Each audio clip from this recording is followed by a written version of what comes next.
दोस्तों कहते हैं अन्न से बढ़कर कोई दान नहीं है, यानी कि अन्न का दान महादान माना जाता है, क्योंकि किसी भूखे का पेट भर रहा है। प्रकृति में जितने भी जीव जंतु, पशु पक्षी, कीड़े मकोड़े या इंसान हैं, सभी को ईश्वर ने पेट जरूर दिया है। इस पेट की खातिर वो निरंतर कार्यरत रहते हैं। सही बात है, पेट ना हो तो शायद सभी निर्जीव पड़े होते, कोई किसी के लिए कार्य नहीं कर रहा होता। इस उदर की पूर्ति के लिए निरंतर हर प्रकृति भी काम करती है। पेड़ पौधे हैं तो उन्हें भी जल और भोजन चाहिए, वो पृथ्वी से निकालते हैं, खींचते हैं। खाद के रूप में कीड़े मकोड़े, चींटी और कोई भी जीव जंतु है वो भी भोजन के बिना नहीं रह सकते। चींटियाँ बहुत मेहनती होती हैं। आपने देखा है एक चींटी किस तरह से अपने सिर पर भारी सा लेकर चलती है, वो अपने वजन के बराबर। और इनके कबीले होते हैं, वो कबीले में रहती हैं और बड़ी एकजुटता के साथ में रहती हैं। अगर आपके भी जीवन में किसी भी तरह से आपको निराशा है बहुत ज़्यादा, किसी ने आपकी कुंडली में पितृ दोष बताया है, किसी ने आपको काल सर्प दोष बताया है, या किसी ने कहा है कि राहु की महादशा चल रही है, केतु की महादशा चल रही है, आपके पास धन की बहुत अधिक कमी है, आपके अटके काम अटक गए हैं लेकिन बन नहीं रहे हैं, धन से संबंधित कोई भी कार्य अटक रहा है, बहुत अधिक आपको बीमारियों का सामना करना पड़ रहा है, या बहुत अधिक आप परेशान हो रहे हैं और आपको कहीं से कोई रिजल्ट नज़र नहीं आ रहा है, तो आज का ये विशेष उपाय आप ही के लिए। वीडियो को लास्ट तक पूरा ही देखिएगा। राधे राधे, नमस्कार। मैं आपकी एस्ट्रोलॉजर अर्चना गुप्ता ज्योतिष के सरल उपाय में आप सभी का हार्दिक स्वागत करती हूँ। दोस्तों मेरी कोशिश होती है आपको ग्रहों से संबंधित ऐसे सरल उपाय दूँ कि चाहे आपको अपनी कुंडली पता हो ना पता हो, फिर भी आप इन्हें करके अपने जीवन में शुभता प्राप्त कर सकें, अपनी विषम परिस्थितियों से बाहर निकल सकें। बस मेरा एक ही शर्त है कि आपको चाहिए श्रद्धा और विश्वास। जिस श्रद्धा और विश्वास के साथ में आप कोई उपाय करते हैं, यकीनन आपके लिए फ़ायदेमंद साबित होता है।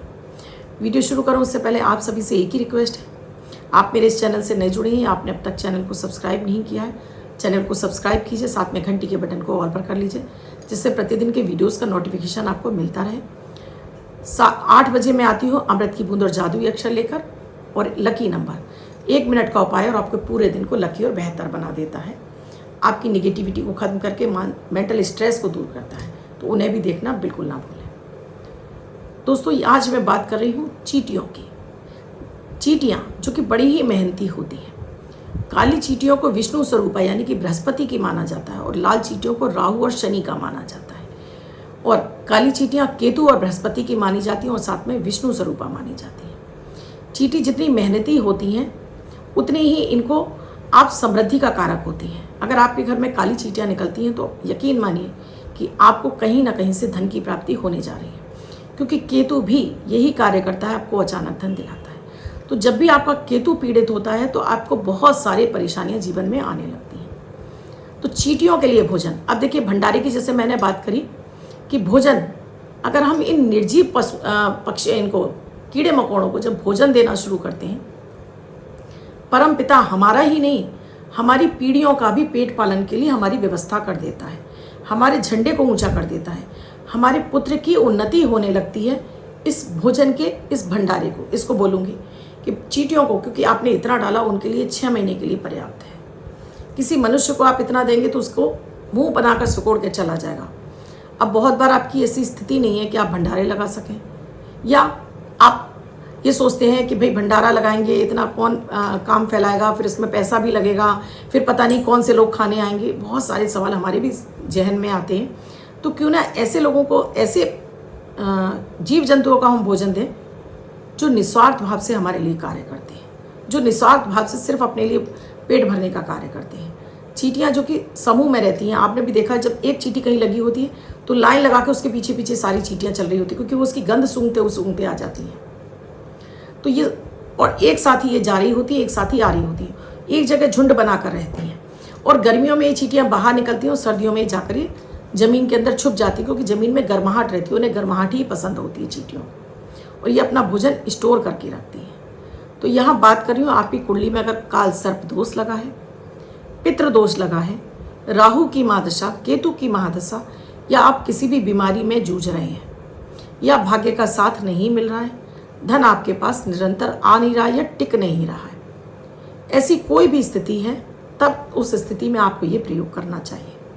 देखिए, आटा सभी के घर में रहता है, चीनी सभी के घर में रहती है और गुड़ भी अधिकांशतः लोगों के घर में रहता है। अब सफ़ेद काले तिल अगर हैं तो रख लीजिए, नहीं है तो कोई दिक्कत नहीं है। इसका मिश्रण बनाकर अगर आप, मैं तो वैसे बहुत सारे लोगों को बताती हूँ कि आप डेली डाल दीजिए। अब अगर आपके लिए डेली डालना पॉसिबल नहीं है, 1 चम्मच लीजिए और डेली घर के बाहर पेड़ झाड़ियों में डाल दीजिए। अगर आपके लिए वो पॉसिबल नहीं है तो फिर महीने में आप अमावस्या तिथि को चुन लीजिए। अमावस्या तिथि पर इस आटे को तैयार कर लीजिए। आटा, गुड़, चीनी, सफ़ेद काले तिल। अब इसमें से जो चीज़ नहीं है तो उसके लिए परेशान मत होइए, इजीली मिल जाती है तो ठीक है। आपको बहुत ज़्यादा एफर्ट्स लगाने की आवश्यकता नहीं है और आटा भूनने की आवश्यकता नहीं है, कच्चा ही रख दीजिए। आप इसको एक सूखा गोला ले लीजिए, छोटा सा ऊपर से कट लगाइए, इसके अंदर इसको भर दीजिए, ऊपर से टोपी रखिए, पैर से लेकर सिर तक का काला धागा नापिए, इसमें लपेटिए, सिर से 7 बार एंटी क्लॉकवाइज उस पीड़ित व्यक्ति के घुमाकर किसी भी पेड़ झाड़ी में रखकर चले आइए। यह हर अमावस्या पर करेंगे आप तो ये जो भोजन आप जो चींटियों को दे रहे हैं, ये धीरे धीरे आपके राहु, केतु और शनि को प्रबल को शांत करना शुरू होगा और इनसे जो पीड़ाएं आपको मिल रही हैं, जो पितृदोष लगा है वो पितृदोष शांत होगा, जो काल सर्प दोष लगा है वो शांत होगा, क्योंकि काल सर्प दोष भी राहु केतु की वजह से ही लगता है। शनि की महादशा, शनि राहु का जो मेल है उसकी वजह से भी जो परेशानियां वो समाप्त होंगी। आपके पुत्र संतान का भाग्य जागृत होगा। आपको अगर पुत्र संतान नहीं है तो उसका योग खुलता है। अगर आपकी कुंडली में इस तरह के योग हैं तो उसमें वो योग और अच्छे से आपका बनने लगता है। कहने का मतलब है कि पूरी तरह से आपके जो पितरों से लेके जो भी समस्याएं हैं वो शांत होती है, धन से संबंधित जो भी समस्या है वो शांत होती है, पुत्र की उन्नति होती है, पुत्र का भाग्य भी जागृत होता है, क्योंकि आप जिनका पेट भर रहे हैं अब उनसे आपको दुआएं मिल रही हैं। तो ये एक छोटा सा प्रयोग डेली भी डाल सकते हैं। डेली आप 1 चम्मच आटा अपने सिरहाने रख लीजिए, पुड़िया में बांधकर सुबह ले जाकर पौधों में डाल दीजिए। अब बहुत सारे लोग कहते हैं कि मैम ये पॉसिबल नहीं हो पाता है। एक और प्रयोग दे देती हूँ आपको। डेली आप जो पहला मील खाने जा रहे हैं, यानी भोजन करने जा रहे हैं, वो चाहे आपका नाश्ता ही क्यों ना है, आपने उपमा खाया, पोहा खाया, आपने कुछ भी खाया, 3 ग्रास जितना बड़ा आप खाते हैं उतना निकाल कर प्लेट में रखिए। नाश्ता खत्म होने के बाद इसे एक कागज़ में डालिए और ले जाकर बाहर झाड़ियों में, घर के बाहर ही डालना है, घर के अंदर नहीं डालना है। रखना शुरू कर दीजिए। कभी भी जीवन में आपको धन से संबंधित कोई ऐसी समस्या बड़ी नहीं आएगी कि जिसके लिए कि आपको परेशान होना पड़े। कहीं ना कहीं से आपको ईश्वरीय मदद मिलना शुरू हो जाएगा। बहुत ही पावरफुल उपाय है। अपने तक सीमित मत रखिएगा, शेयर अधिक से अधिक लोगों को कीजिएगा, जिससे कि अधिक से अधिक लोग इसका फ़ायदा उठा सकें। वीडियो अच्छा लगा हो तो चैनल को सब्सक्राइब करना बिल्कुल ना भूलें। कुंडली का विश्लेषण कराना चाहते हैं जीवन में चल रही किसी भी तरह की किसी भी समस्या के समाधान के लिए, तो स्क्रीन पे नंबर दिया हुआ है, कॉल या मैसेज के जरिए जान सकते हैं क्या है प्रक्रिया, क्या है प्रोसीजर हमसे जुड़ने के लिए। धन्यवाद।